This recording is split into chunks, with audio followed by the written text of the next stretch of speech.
Bater papo é bacana, conversar é importante, mas psicologar é imprescindível. Se este conteúdo te despertar insights e reflexões, curta, comente e se inscreva neste canal.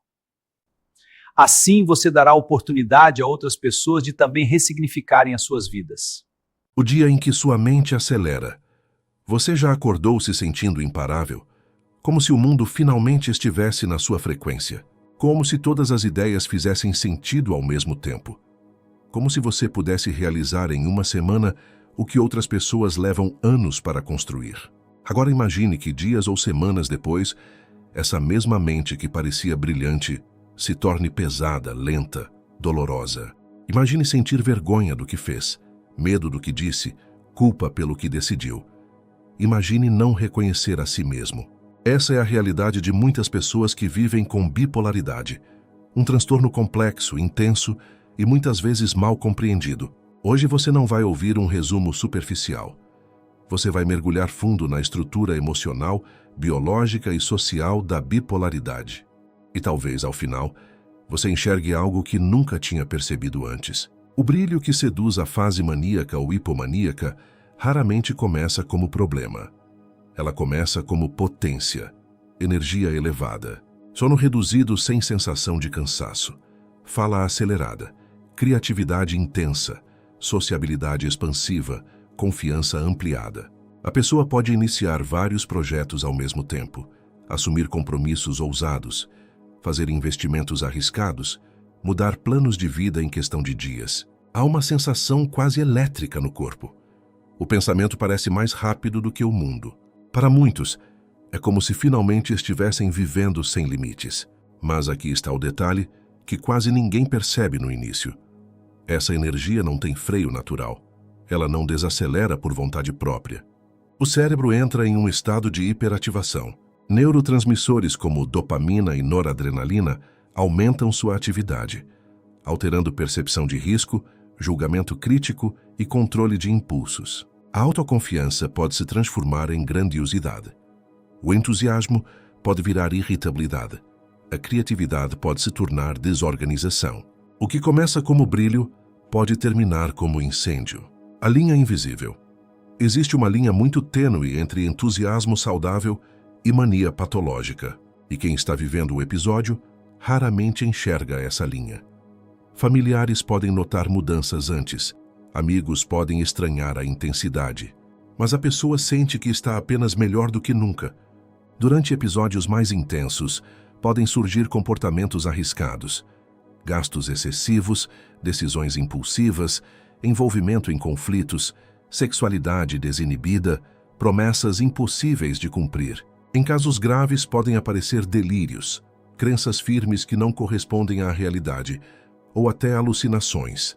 E mesmo assim, pode haver resistência em procurar ajuda, porque admitir que algo está errado significa questionar aquela sensação de poder. A queda abrupta. Então o ciclo muda, sem aviso, a energia desaparece. O sono volta, mas não restaura, o corpo pesa. A mente desacelera demais. Aqueles projetos iniciados parecem impossíveis.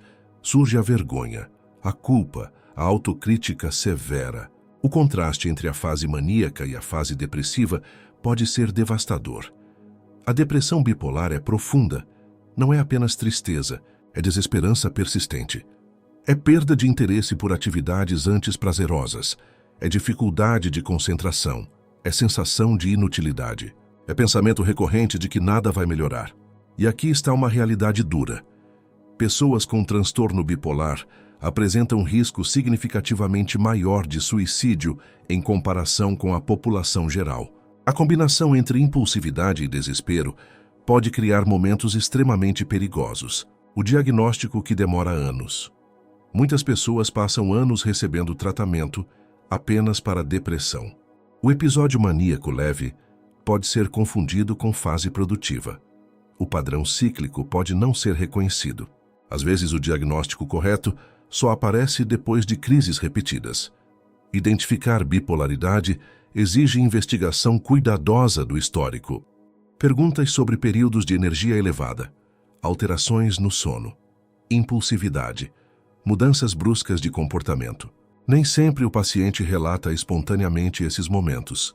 especialmente se os percebe como positivos. Quando o diagnóstico finalmente chega, ele pode trazer medo, mas também traz direção, porque o tratamento adequado muda completamente a abordagem.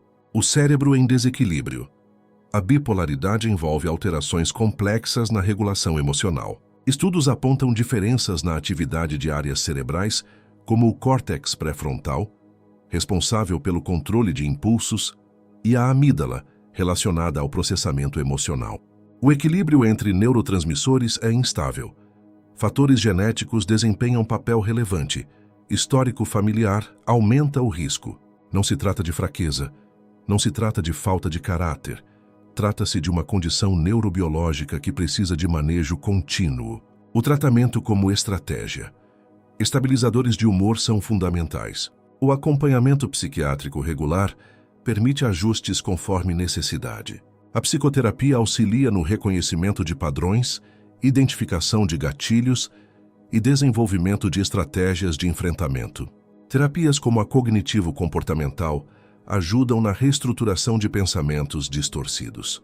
Rotina estruturada é essencial. Horários regulares de sono, redução de estresse, evitar uso de substâncias psicoativas, monitoramento de sinais precoces de recaída. Tratamento não elimina personalidade, ele protege estabilidade. A armadilha da autossuficiência. Durante períodos estáveis, pode surgir a sensação de que o transtorno foi superado. A tentação de interromper medicação sem orientação médica é comum.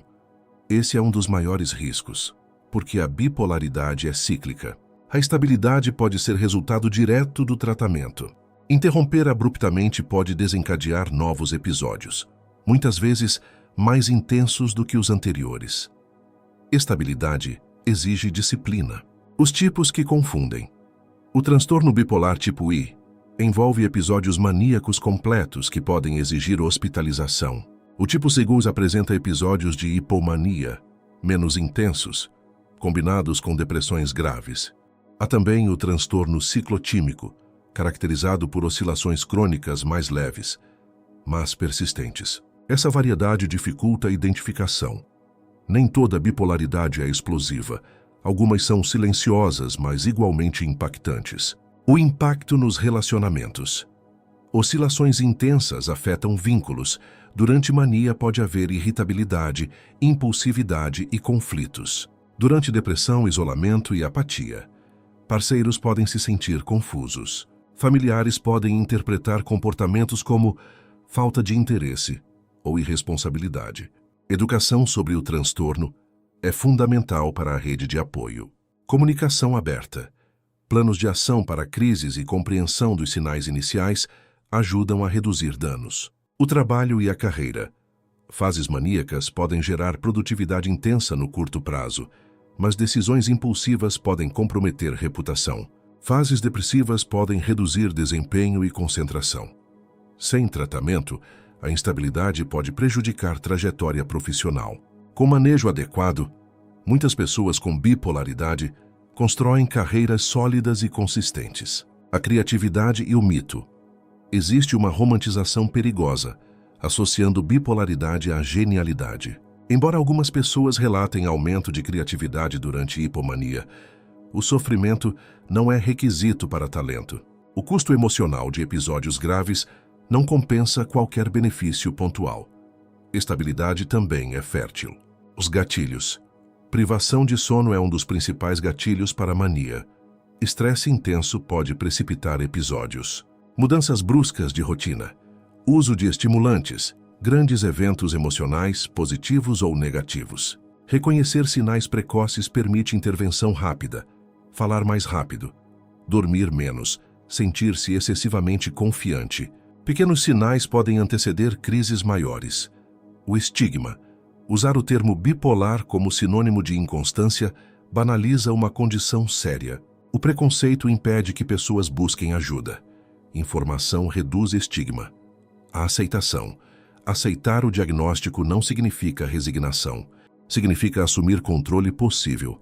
Entender limites. Respeitar sinais. Construir estratégias. A estabilidade é construída dia após dia. O clímax da consciência.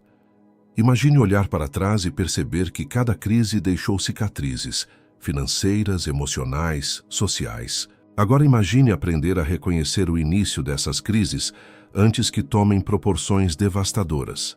Essa é a virada. O poder não está em negar o transtorno, está em conhecê-lo profundamente. Conhecimento gera autonomia. Autonomia gera estabilidade. E talvez a pergunta mais importante não seja: por que isso acontece comigo? Mas como posso viver melhor a partir daqui? A decisão final. Se você se identificou com este conteúdo, não ignore. Procure avaliação profissional. Se você conhece alguém que pode estar vivendo isso, ofereça apoio sem julgamento. Deixe um comentário compartilhando sua reflexão. Sua experiência pode ajudar outra pessoa que está lendo em silêncio. Inscreva-se no canal para continuar recebendo conteúdos que aprofundam temas complexos de forma clara e responsável. E deixe seu like para que esta mensagem alcance mais pessoas que precisam entender que bipolaridade não é frescura, não é drama. É uma condição real, séria e tratável. Informação transforma. Consciência protege. Ação salva trajetórias. E o próximo passo começa agora.